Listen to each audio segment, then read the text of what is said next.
Few people can rival Leonardo da Vinci for the title of Supreme Genius of the Ages, perhaps known first as an artist. His paintings, the Mona Lisa, The Last Supper, and Vitruvian Man, are among the most famous, recognizable, and parodied works of all time. But Leonardo was the very definition of a polymath Renaissance man. In addition to being a visionary painter, he was an engineer, anatomist, and chronicler of science. In fact, so vast were his innovations that today, some argue that he should be thought of as a scientist first. Unfortunately, most of his scientific work, documented in at least 7,000 pages of notes he left behind, remained hidden, lost, or scattered around various collections for years, even centuries after his death. And because he didn't have a lot of formal training, Leonardo didn't know Latin. So even during his lifetime, he wasn't able to converse much with the academic world, such as it was back then. So the weird result of all this is that despite some really pioneering research, Leonardo had a minimal impact on the science and technology of his time. But today, thankfully, we have put enough of the pieces together from the Leonardo puzzle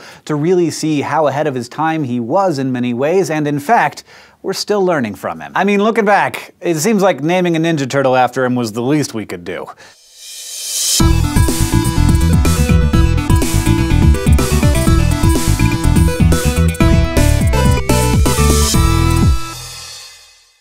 Leo was born in 1452 in Vinci, Italy. Yes, his name means of Vinci. He was born out of wedlock to a prominent notary and a young peasant girl, and was raised by his father on the family estate. Despite what you might expect from a genius, Da Vinci didn't receive much of a formal education beyond basic reading, writing, and arithmetic. As a budding artist, he apprenticed under the famous Florentine painter and sculptor Verrocchio, with whom he remained until he became a master in his own right in his mid-20s. But to understand how scientifically brilliant and innovative he was, we gotta understand what was going on during his time. In the late 1400s, when Leonardo was coming up as a young artist, Europe was essentially devoid of most real science in the modern sense. Much of what we knew about the modern world was garnered from the Bible or passed along from ancient philosophers and physicians, and a lot of that was just laced with superstition or totally wrong. But Leonardo wasn't hearing any of that noise. He was influenced by the ancients, but he was also all about systematic observation, experimentation, and reasoning. While Arabic scholars were way ahead of the rest of the world in their scientific methods, back in Europe, Leo was using an empirical approach to science 100 years before Francis Bacon and Galileo started spouting their ideas. Just listen to this passage from Da Vinci's notes. "First, I shall do some experiments before I proceed farther, because my intention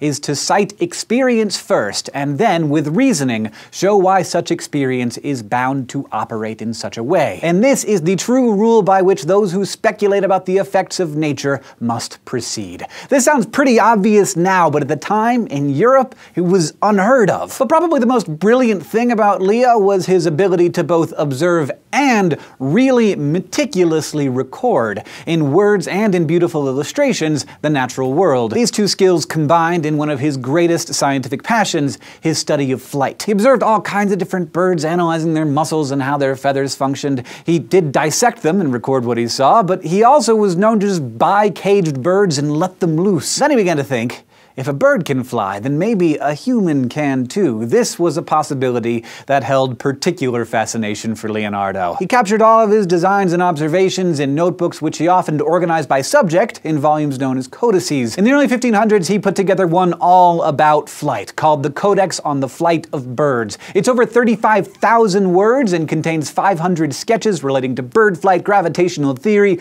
balance, wing design, the properties of air, and his famous flying machine ideas. He invented the first parachute and designed a flying machine called an ornithopter, a contraption with manually powered wings that, while kinda dangerous, impractical, and totally zany looking, would later prove to actually work. He was the first to ponder the concept of the force of lift, which enables objects to fly. Like many great scientists, he was wrong a lot. Like, at first he believed that high-pressure, high-density air formed under a wing in flight, and that exerted an upward force. But years later, after more observation and experimentation, he correctly concluded that lift is created because the pressure on the top of the wing as the air flows over it is less than the pressure underneath it. This, of course, all hundreds of years before the world would see any kind of progress toward an actual flying machine. But Leo planted a seed of possibility, and many of his inkling concepts having to do with aerodynamics, wing design, and gravity would be revisited in the early 20th century's airplane engineering boom. As an architect and engineer, Leo also flexed his inventor's imagination and proposed building a 240-meter bridge across the Gulf of Istanbul. Unfortunately, as with many of his other innovative ideas, other career engineers at the time shot the project down, saying he was out of his gourd to think a bridge that big could work. But in 2001, a Norwegian artist built a smaller-scale version of Leo's bridge and found that it held just fine.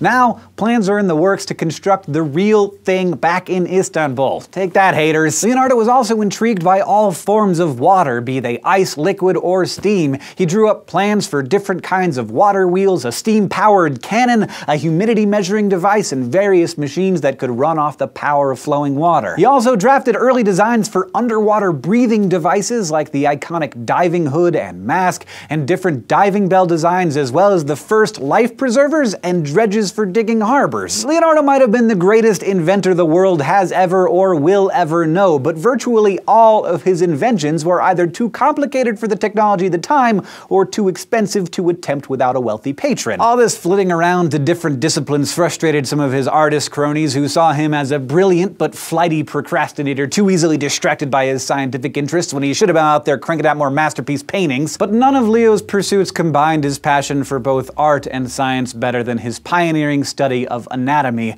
perhaps his greatest scientific contribution. He dissected over 30 human corpses, much to the chagrin of the church, and his wonder and admiration for the human body is obvious in his drawings and detailed notes. He sketched lavishly detailed renderings of muscles, tendons, nerves, bones, skulls, and hearts. Every sweep of muscle, cage of bone, or tangle of vein is a revelatory masterpiece. And he didn't just draw what he saw, he experimented. He pulled and prodded, tugged at muscles to see what happened. He injected organs with wax to make plaster casts of them, and observed their structure to see how they work together. He was figuring out stuff no one knew at the time, for example, suggesting that arteries clog over time, creating a health risk. In his last major dissection campaign, Leonardo tackled the heart, creating a specific codex about it. In one study, he injected an ox heart with molten wax, cast a glass model from the wax mold, and pumped it full of liquid to observe how the valves opened and closed. What he learned about the function of these valves was revelatory and fundamental to the way the heart works. But of course, because his research was never published, it wasn't until the 20th century that cardiologists got around to figuring this out,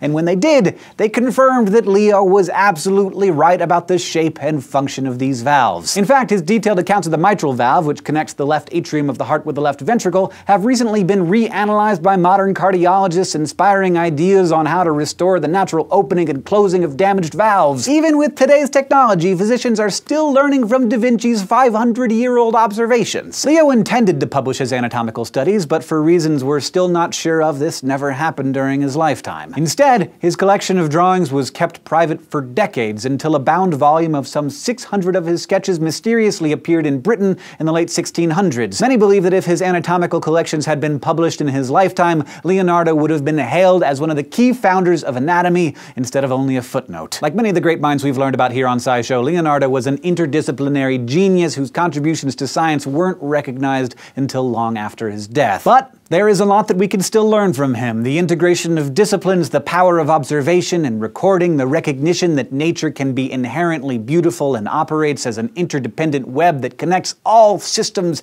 and all living things. Leonardo was a genius because he knew this stuff 500 years ago, and some of us are still learning it. Thanks for watching. This SciShow Infusion was filled with support from Audible.com, a leading provider of digital spoken audio information and entertainment on the internet. Kinda like SciShow, but without the pictures. Audible.com has over 150,000 titles, including books on anatomy, flying, and Da Vinci himself. If you'd like to go try out Audible.com for yourself, go to audible.com/scishow to download a free audiobook.